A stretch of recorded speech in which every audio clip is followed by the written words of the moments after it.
Hola, hola. En este video vamos a hablar sobre un tema que yo no he tocado mayormente, pero que sí me parece bastante importante. Yo no sé si a ustedes les ha pasado, pero a mí me ha pasado sí, que es el hecho de sentir que uno es como espectador de la vida del resto y que uno no está viviendo una vida. Sobre todo, por ejemplo, pasa cuando uno está sin trabajo, cuando uno no está estudiando, cuando uno no está haciendo algo eh, remunerado o que vaya por ese sentido. eh, o no esté uno socializando como debería socializar. También esto pasa mucho con las depresiones que nos dan, etcétera. Yo durante mi vida he pasado por muchos momentos así, muchos momentos que me he sentido eh, que no estoy viviendo una vida mía, que no tengo vida yo, que no tengo una vida.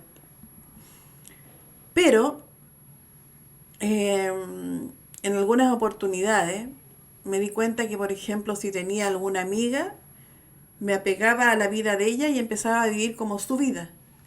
Y no mi vida, sino que empezaba como a acompañarla a todas partes, hacer lo que ella hacía, vivir su vida. Si esa persona hacía X cosas, yo la acompañaba a hacer esas cosas, pero como que yo no tenía una vida. Yo estoy hablando esto en mi juventud, cuando tenía 30 años, 20 años, no, antes de los 30, antes de los 20 años, 25, qué sé yo. Cuando uno es una persona, una persona autista, adolescente, joven, eh, y sobre todo ahora me imagino cómo será, que muestran vidas perfectas en Instagram o en otras redes sociales, que se debe acentuar un poco más, me imagino yo, ese sentimiento de no estar viviendo la vida por no estar participando en muchas cosas. Eh, yo creo que, no sé, a mí me pasó, cuéntenme acá si a ustedes les ha pasado alguna vez, porque esto no es lineal, no es que a uno le pase como permanentemente, yo me ha pasado en distintas etapas. Eh, de repente, por ejemplo, no sé, cuando entré a la renovación carismática, que me gustó mucho, ahí me sentí súper viviendo porque iba, porque participaba, o qué sé yo, en distintas oportunidades me he sentido viviendo, pero en otras oportunidades me he sentido mirando, sobre todo cuando tuve agorafobia, que es el miedo a los espacios abiertos, a salir a la calle por las crisis de pánico. Ahí miraba prácticamente la vida por la ventana. Tenía en ese tiempo los horarios completamente cambiados, porque nosotros, ese es un trastorno del sueño, que nosotros las personas autistas tendemos a tener. ¿Y por qué pasa esto? Porque en la noche es más tranquila.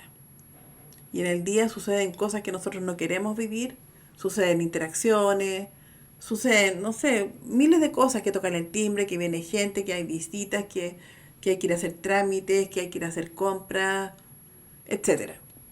Entonces, este se llama un trastorno del ciclo circadiano del sueño, y que yo sé de muchas personas autistas que les ha pasado esto.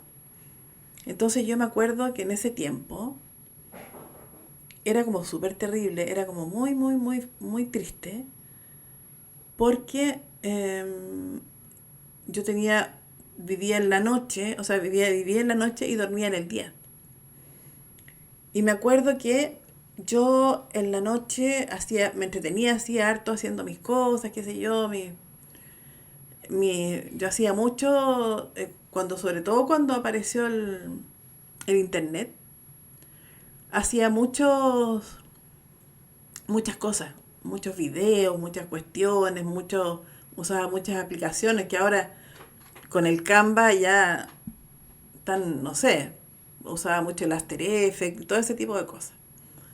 Me encantaba hacer cosas, otro tiempo me puse a hacer mix de canciones, eh, me encantaba crear dentro del computador. Pero eso lo hacía en la noche. Y fumaba como china, como dicen. Fumaba, fumaba, fumaba y hacía estas cosas y fumaba, fumaba. Y me acuerdo que en ese tiempo yo veía, empezaba a amanecer, empezaba a amanecer, porque yo necesitaba estar despierta en la noche y cuando empezara a amanecer dormir. Entonces, cuando empezaba a amanecer, yo veía que ya estaba amaneciendo a las 6 7 de la mañana, depende si era verano o invierno, qué sé yo. Y decía yo, pensar que en este momento hay tanta gente que está empezando a vivir, saliendo a trabajar, saliendo a estudiar, haciendo cosas, y yo soy una inútil, soy una porquería, no sirvo para nada. Todas esas cosas que nos vamos echando nosotros y que también la sociedad nos echa, pero que también nosotros nos tratamos re mal. Bueno, en ese tiempo yo no tenía un diagnóstico. Entonces, era como una especie de envidia. Yo no soy una persona envidiosa, por lo general no envidio a nadie. Pero una envidia de esas, que ganas de yo poder estar haciendo eso. Que ganas de yo poder, en este momento, por ejemplo, salir, eh, son las 7 de la mañana, estar metiéndome, o a las 6 de la mañana, estar metiéndome a bañarme, arreglarme, salir a trabajar, hacer una vida normal. Pero yo sabía, aunque no tenía un diagnóstico, yo sabía que no podía. Entonces, eso me bajaba mucho, mucho, mucho, mucho el autoestima. Sobre todo cuando uno no tiene un diagnóstico, es horrible porque uno cree que ya uno es lo peor de lo peor, de lo peor, de lo peor, porque te sientes inútil, completamente inútil. Sientes que estás perdiendo la vida porque estás viendo pasar al resto. Por eso yo le puse mirando la vida a través de la ventana, acá. Porque uno siente como que está mirando y ve pasar el mundo, como el mundo va haciendo cosas, como la gente va haciendo cosas, como la gente tiene vidas plenas, que van al trabajo, después terminan de trabajar y se juntan con personas, hacen vida social. Y yo no entendía por qué yo no podía hacer todas esas cosas. Bueno, yo sabía que tenía eh, ansiedad generalizada, sabía que tenía, ¿cómo se llama esto? Crisis de pánico, sabía que tenía depresión. A mí nunca se me ocurrió pensar, ¿por qué tengo tantas cosas? Nunca se me ocurrió pensar eso, o sea, era como, sí, yo tengo esto, seguramente por traumas, por cosas, pero ahora que uno lo mira, yo lo miro en retrospectiva, digo, ¿por qué tenía tantas cosas? Y yo no tenía idea que eran comorbilidades del autismo. Entonces yo decía, ¿por qué tengo tantas, tantas, tantas cosas? Eh, y ver la vida por la ventana es muy triste. Es muy triste porque uno dice, ¿por qué yo no? ¿Por qué yo no? Yo no estoy haciendo eso, ¿por qué yo no? Por eso le digo, son periodos. A veces cuando uno entra, cuando yo estaba estudiando, cuando yo podía hacer algunas cosas más, no es tan así. O cuando uno, no sé, cuando estuve ahora vendiendo alfajores, qué sé yo, por decirles algo. Pero ¿qué pasa con todo esto? Yo les cuento esto porque es muy triste. Uno, como les explicaba, se le baja mucho la autoestima. Uno siente que no sirve para nada. Siente que las otras personas viven y que uno no vive. Uno siente que, por lo menos a mí me pasó eso. Que miraba la vida pasar y decía yo no sirvo para nada. Yo, ¿por qué estoy viva si yo no sirvo para nada? Y uno se empieza a quitar valor como ser humano. Y la gente no ayuda mucho en eso tampoco. Porque acuérdate que ahí vienen los flojas, lo esto, qué sé yo, bueno. El tema acá es el siguiente, el tema importante. Yo ahora, que me estoy cuidando mucho porque yo sé, ahora ya aprendí lo que es el autismo, tengo un diagnóstico clarísimo y sé de qué se trata todo absolutamente, todo tiene que ver con el amor propio. Todo.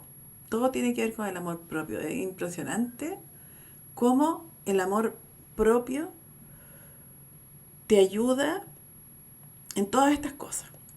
Porque ¿qué pasó? De repente hubo un momento, cuando yo tuve mi diagnóstico que fue una cosa muy, muy, muy liberadora, que yo empecé a mirar mi autismo con mucho amor. Y eso es lo que yo les he pedido en muchos videos y les seguiré pidiendo hasta que lo encuentren, porque yo ahí me empecé a dar valor a mí misma, sin necesariamente tener que vivir una vida como la viven los demás. Porque, por ejemplo, ahora, yo soy una persona adulta, no sé, adulta mayor, se podría decir, 64 años, no sé cómo le dicen, pero yo no me siento así, ¿eh? Yo me siento como que fuera súper joven. Cuando me miro al espejo nomás o veo mis videos me doy cuenta que soy una adulta mayor. Eh, pero esto ya me pasa hace tiempo ya, me pasa hace varios años. Cuando empecé a amar mi autismo, cuando empecé a amar mi forma de ser, cuando empecé a amar hasta mi discapacidad. Porque yo empecé a entender, yo no socializo mucho porque la gente, yo no le caigo muy bien, porque a mí me cuesta socializar, socializo mal. Entonces empecé como a hacerme todo un trabajo personal. Porque saben que el amor propio nace de la aceptación. Si tú no te aceptas a ti mismo como eres, nunca te vas a poder amar. Y hay mucha gente que yo la veo que no se ama nada, que tiene una autoestima pero muy baja, porque no aceptan su situación, no aceptan lo que le tocó, digamos. Entonces, como ya a mí me tocó muy, muy complicado, no poder estudiar, no tener que salirme de la universidad porque las crisis de pánico no me dejaban nada, no me permitían. Ya ir a la universidad para mí era una tortura, de verdad una tortura, no pude seguir estudiando. Eh, Después empezaba en los trabajos y pasaba la misma cosa, otras torturas, cuando quedaba. Muchas veces no quedaba por las entrevistas. Yo soy una persona autista, extrovertida y muy cercana con las personas. O sea, interactúo pésimo. O sea, yo me odio, me carga a mí, me da risa. Me carga mi camuflaje, no lo soporto, pero no puedo camuflar de otra forma.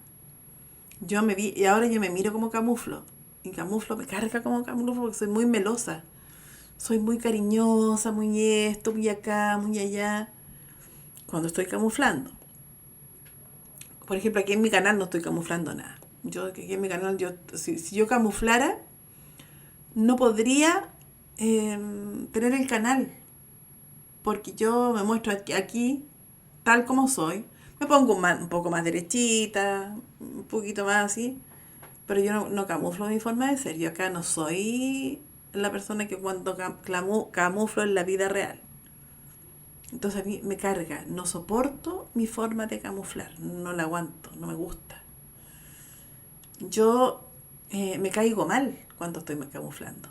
Porque ya me quiero tanto a mí misma como yo realmente soy. Pero esto de camuflar a uno le queda, cuando han sido tantos años, le queda como que sale mecánico, como que sale automático. Entonces yo trato de no camuflar y como que me sale solo el camuflaje. Y soy tan desagradable, no me gusto para nada camuflando. Ay, soy muy amorosa, muy acá, muy allá y me desgasta mucho. Entonces trato de no camuflar. Hago todo lo posible por no camuflar. O sea, de hecho, mi política de ahora es no camuflar nada. Pero me he pillado camuflando y me carga, no me gusta. No me gusta como soy camuflando. Me gusta como soy cuando no estoy camuflando. Bueno, entonces, todo ese agotamiento de la vida social, bueno, entonces eso, pues me iba mal en la entrevista, porque era muy, muy como simpática, se notaba que, ahora que lo veo para atrás, se notaba que estaba tratando de caer bien, pero demasiado, una cosa muy así como, yo les conté una vez en un video, que en una entrevista para un trabajo, eh, tuve que pasar a la sala donde estaba la persona, que era una... Yo era joven, Y esta era una persona un poco mayor que yo. Y cuando entré, ella estaba parada como cerrando la ventana y dijo, oh, tengo frío, dijo. Y yo, lo primero que le digo, entrando, bueno, hola, qué sé yo, y después le digo, te presto mi chaqueta, te presto ¿cómo se llama? Un abrigo que andaba trayendo.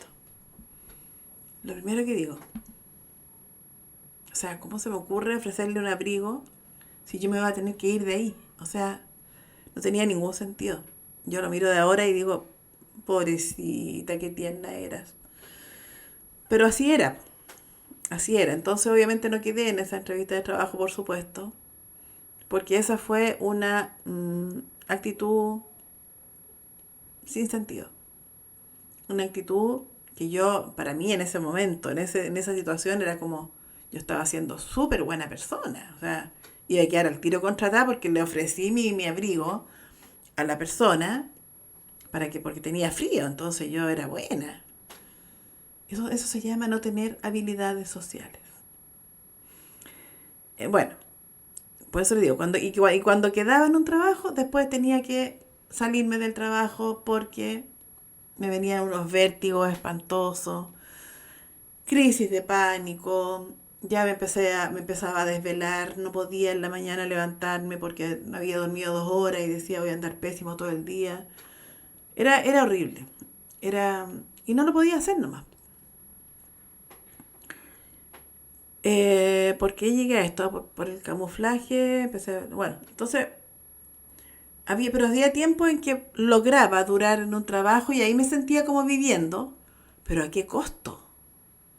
¿A qué costo? Porque el estrés era mucho, mucho. Estaba camuflando permanentemente, camuflando pésimo, pero camuflando permanentemente. Y, ¿cómo se llama? Me sentía como viviendo, pero decía, por Dios, que dura la vida, por Dios, ¿cómo la gente puede vivir? Y como que se me confirmaba mi baja autoestima, porque era como, ¿cómo la gente puede hacer esto todos los días sin terminar como termino yo? Agotadísima. ¿Cómo después se juntan? Yo siempre tenía que decir, no gracias, o si iba, una tortura. Porque ya no tenía cuchara en esa, por si acaso, los que no saben lo que son las cucharas, vean el video de la teoría de las cucharas. A esas alturas del día yo salía del trabajo y lo único que quería era llegar a mi casa y estar en paz, calladita, o escuchando mi música, o qué sé yo. Pero duraba poco en los trabajos, yo ya les conté eso, duraba muy poco. Pero resulta que cuando después de mi diagnóstico todo me empezó a hacer mucho sentido. Entonces, a mí me pasó así, en lugar de tener un duelo, porque hay personas que tienen duelos con el diagnóstico, a mí me pasó todo lo contrario. Yo pasé una vida tan terrible antes, tan horrible, que mucha gente no la ha pasado. Eh, Hay muchos sueños, yo tengo muchos sueños truncados de esos tiempos. Yo quería ser locutora radial, yo quería hacer cuestiones de artes visuales, quería tantas cosas, quería ser psicóloga, bueno, me metí a educación parvularia, a ser educadora de párvulos sin saber lo que estaba haciendo porque a los 17 años no tenía idea de lo que yo quería, entonces porque estaba de moda eso nomás. Pero por supuesto que después me hubiera cambiado de carrera y hubiera, no sé, estudiado, yo creo que psicología hubiera sido una buena carrera para mí, o algo que tuviera que ver también con las artes visuales, o algo que tuviera que ver con la radio, me gustaba mucho la radio. La música. Bueno, pero todo se me fue truncando, todo fue parando, todo. Y bueno, después me casé, tuve mis hijos. Ahí ya me sentí un poco más viviendo porque mis hijos me, me revitalizaron, por decirlo así. Pero también me pasaba que sentía que no le estaba dando a mis hijos, por ejemplo, las salidas que necesitaban. O sea, todo lo que puede darle una madre a sus hijos, eso ya lo conté, vean el video. Lo difícil que es ser madre autista, por ejemplo, sobre todo no diagnosticada. Pero como les decía, todo parte del amor propio. Cuando supe que tenía autismo, empecé a amar mi autismo. ¿Y cómo pasa eso? Aceptándolo. Primero, aceptar el autismo. Acepto mi autismo, empecé a amar mi autismo porque para mí, como les digo, no fue un duelo, fue una felicidad encontrarme con el autismo. Porque todo empezó a tener un sentido claro. Todo empezó a tener, esto me pasa porque soy autista, esto me pasa porque soy autista, o sea que no soy esto, o sea que no soy un inútil, o sea que no soy esto, o sea, todo empezó a tener sentido.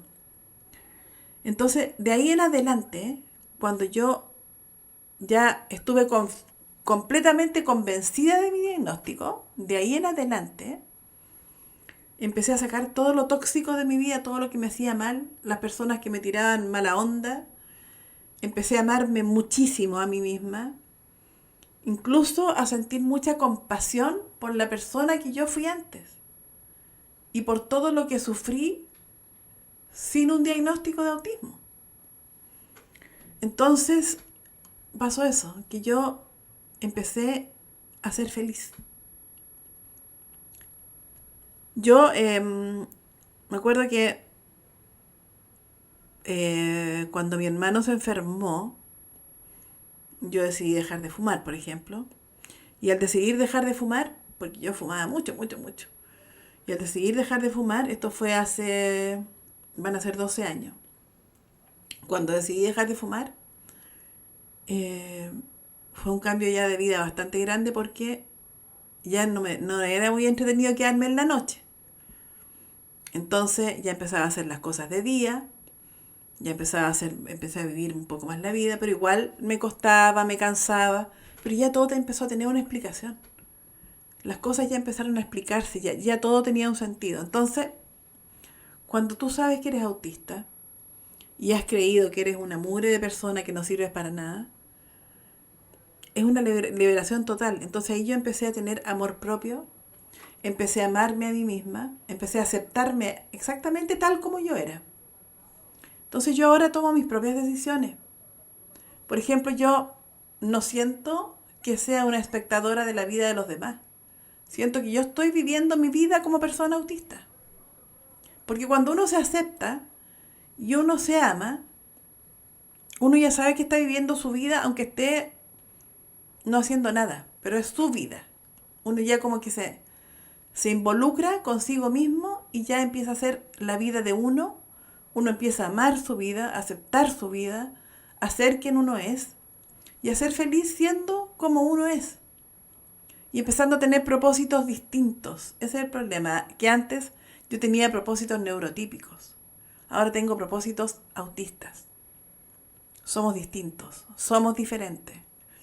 Entonces yo puedo, por ejemplo, no salir en muchos días y no siento que sea espectadora de la vida de los que están afuera. Porque a mí no me acomoda, porque yo no soy así. Entonces, ahora estoy saliendo más, porque decidí hacerlo, porque ya estoy empezando a bajar de peso de nuevo, entonces decidí salir a caminar y hacer cosas, qué sé yo. Pero, y ahora, por ejemplo, estoy grabando no solamente los días domingos, sino que estoy grabando en la semana. Entonces estoy teniendo una vida un poquito más activa porque yo quiero así. Y cuando no quiera no lo voy a hacer.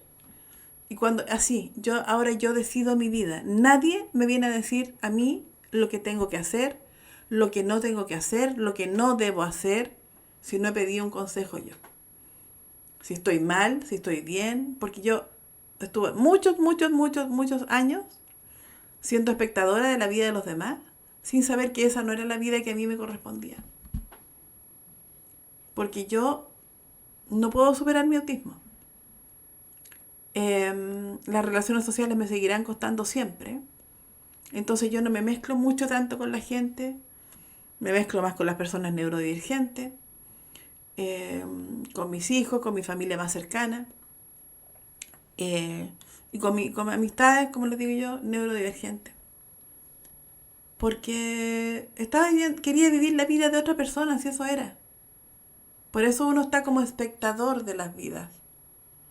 Por eso yo los invito a encontrarse una vez más, porque esta invitación no la he hecho solamente ahora, sino que la he hecho muchas veces, a encontrarse con quién son ustedes realmente y ojalá pudieran tener un diagnóstico claro y poder vivir una vida como ustedes quieran vivirla o como ustedes puedan vivirla y amarse como ustedes son, porque en la medida que ustedes se amen, que se acepten, se van a poder amar y van a tener una vida feliz siendo autistas.